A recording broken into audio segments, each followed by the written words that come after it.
गौरी पुत्र गणेश भगवान की जय। जय श्री कृष्ण। राधे राधे। आज सभी भक्तगण बड़े ही प्रसन्न चित भाव से आज बैसाख मास महात्म्य बैसाख महात्म्य के प्रसंग में हम सभी लोग राजा महीरथ की कथा और यम ब्राह्मण संवाद का उपसंहार की कथा को श्रवण करने वाले हैं। देखिए, बैसाख मास इसे माधव मास भी कहते हैं।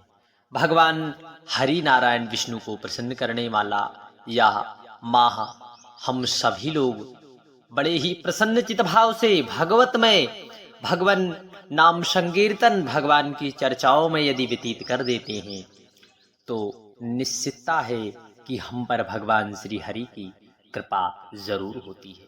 आज सभी भक्तगण इस कथा को बड़े ही प्रसन्न चित भाव से श्रवण करना, क्योंकि हम सभी लोगों का यह परम सौभाग्य है जो इस बैसाख मास माधव मास में भगवान माधव की कथाओं को श्रवण करने का जो परम सौभाग्य प्राप्त हुआ है।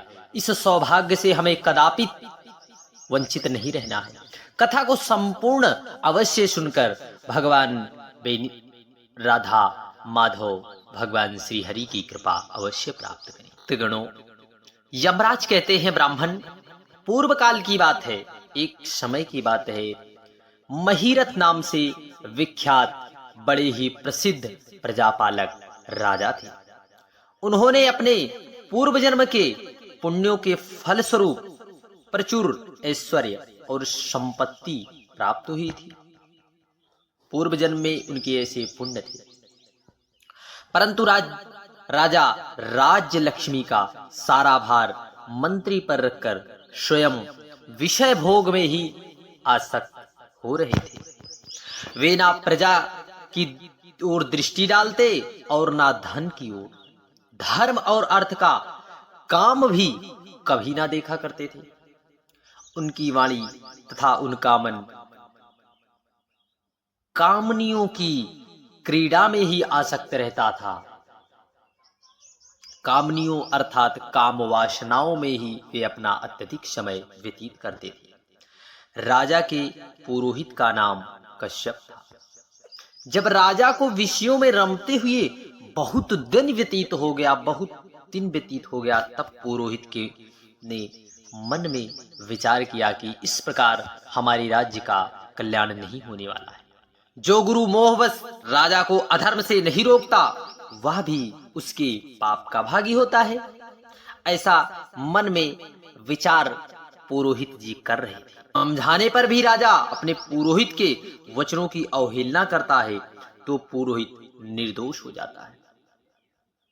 उस दशा में राजा ही सारे दोषों का भागी होता है। यह सोचकर उन्होंने राजा से धर्मानुकूल वचन कहे, जो शास्त्रों और जो धर्म के रास्ते पर लाने के शब्द हों, उसी प्रकार के शब्दों से जो है पुरोहित जी ने राजा से कहा। कश्यप बोले, राजन, मैं तुम्हारा गुरु हूं, अतः धर्म और अर्थ से युक्त मेरे वचनों को सुनो। राजा के लिए यही सबसे बड़ा धर्म है कि वह गुरु की आज्ञा माने, गुरु की आज्ञा का आंशिक पालन भी हो। राजाओं की आयु लक्ष्मी तथा शौक को बढ़ाने वाला हो। तुमने दान के द्वारा कभी ब्राह्मणों को तृप्त नहीं किया, भगवान श्री हरि विष्णु की आराधना भी नहीं की, कोई व्रत, कोई तपस्या, तीर्थ भी नहीं किया। महाराज, कितने खेद की बात है, कितने दुख की बात है कि तुमने काम के अधीन होकर, वासनाओं के अधीन होकर कभी भगवान नाम चिंतन, भगवान नाम स्मरण भी नहीं किया।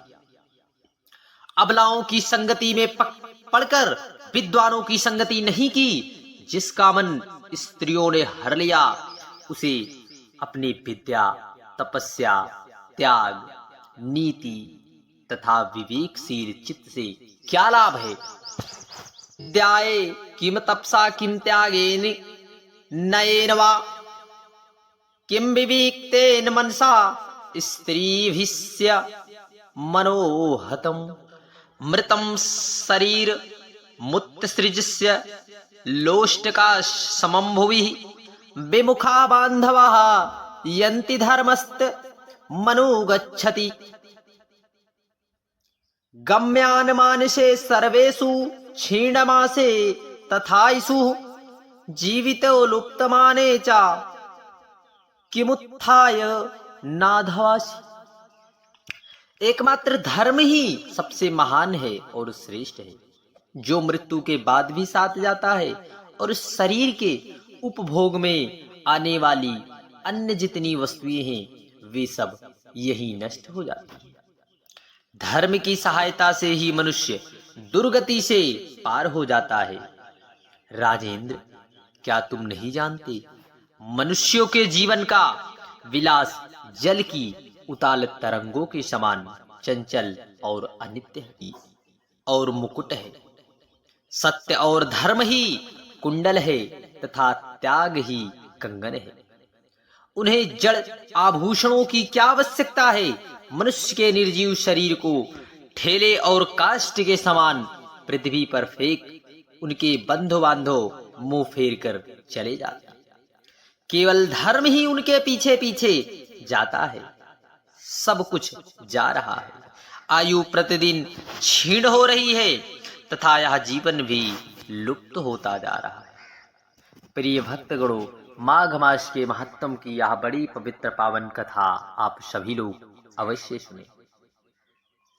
ऐसी अवस्था में भी तुम उठकर भागते क्यों नहीं? स्त्री पुत्र आदि कुटुंब शरीर तथा द्रव्य संग्रह ये सब पराये हैं, अनित्य हैं, किंतु पुण्य और पाप अपने हैं। जब एक दिन सब कुछ छोड़कर तुम्हें विवस्था पूर्वक जाना ही है तो तुम अनर्थ में फंसकर अपने जीवन का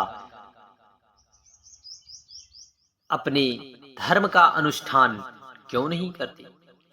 मरने के बाद उस दुर्गम पथ पर अकेले कैसे जा सकोगे, जहां ना ठहरने के लिए स्थान है, ना खाने योग्य अन्न है, ना पानी, ना राह खर्च और ना राह बताने वाला कोई गुरु ही है। यहां से प्रस्थान करने के बाद तुम्हारे पीछे कुछ भी नहीं जाएगा, केवल पाप और पुण्य जाते हैं। समय तुम्हारे पीछे पीछे जाएगा। अतः तुम सब कुछ छोड़कर, आलस्य छोड़कर वेदों तथा स्मृतियों में बताए हुए देश और कुल के अनुरूप हितकारक कर्म का अनुष्ठान करो। धर्म मूलक सदाचार का सेवन करो।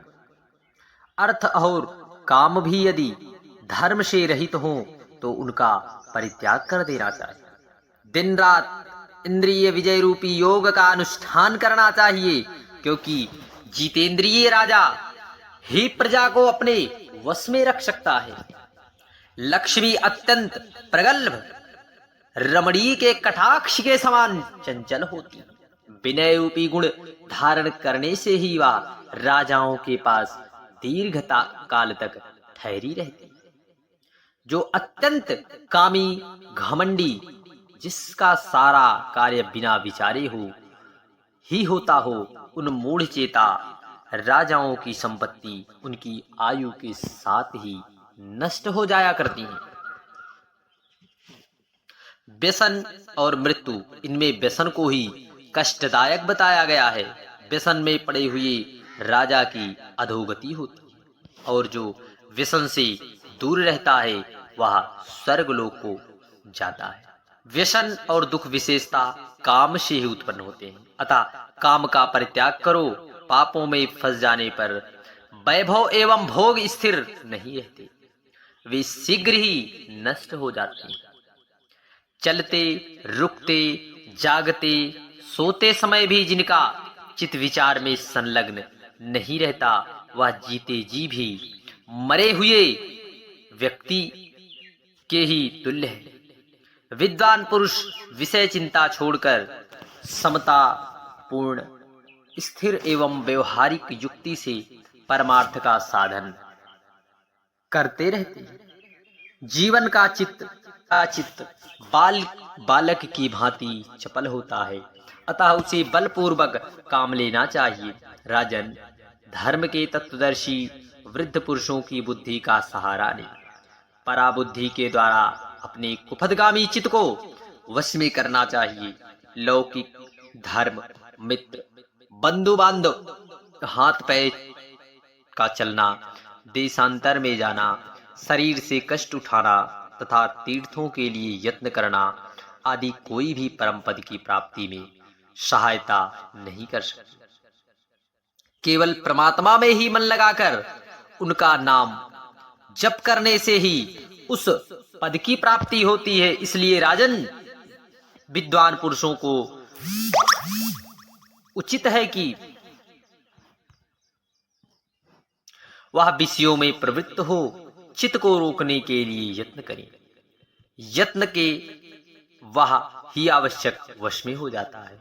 यदि मनुष्य मोह में पड़ जाए, स्वयं विचार करने में असमर्थ हो जाए, तो उसे विद्वानों सुहृदयों के पास जाकर प्रश्न करना चाहिए। वे पूछने पर यथोचित कर्तव्य का उपदेश देते हैं। कल्याण की इच्छा रखने वाले को हर एक उपाय से काम और क्रोध का निग्रह करना चाहिए, क्योंकि वे दोनों कल्याण का विघात करने के लिए उद्यत रहते हैं।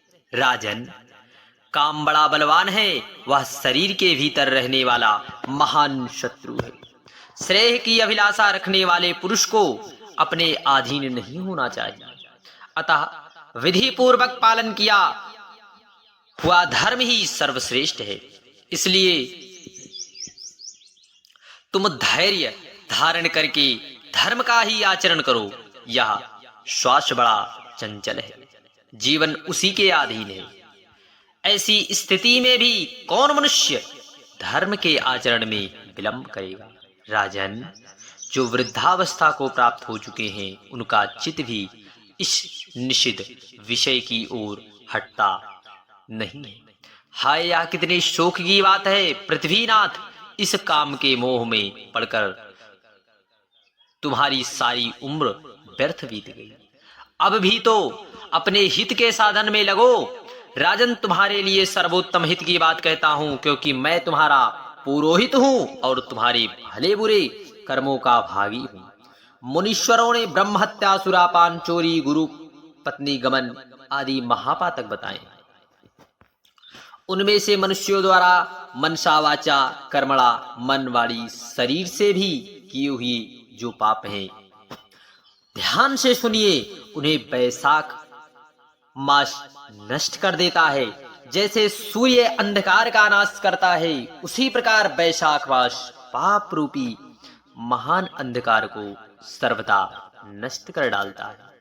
इसलिए तुम विधि पूर्वक वैशाख व्रत का पालन करो। राजन, मनुष्य वैशाख मास की तिथि के अनुष्ठान द्वारा होने वाले पुण्यों के प्रभाव से जन्म भर के किए हुए घोर पापों का परित्याग करके परम धाम को प्राप्त हो जाता है। इसलिए महाराज, तुम भी इस वैशाख मास में प्रातः स्नान करने के पश्चात विधि पूर्वक भगवान मधुसूदन की पूजा करो। जिस प्रकार कुटने छटने की क्रिया से चावल की भूसी छूट जाती है, मांजने से तांबे की कालिक मिट जाती है, उसी प्रकार काष्ठ का कर्म का अनुष्ठान करने से पुरुष के अंतःकरण का मल धुल जाता है।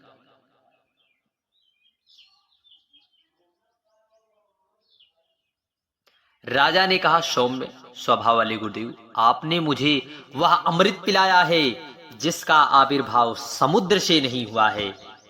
आपका वचन संसार रूपी रोगों का निवारण तथा दुर्व्यसनों से मुक्त कराने वाला द्रव्य भिन्न औषध है।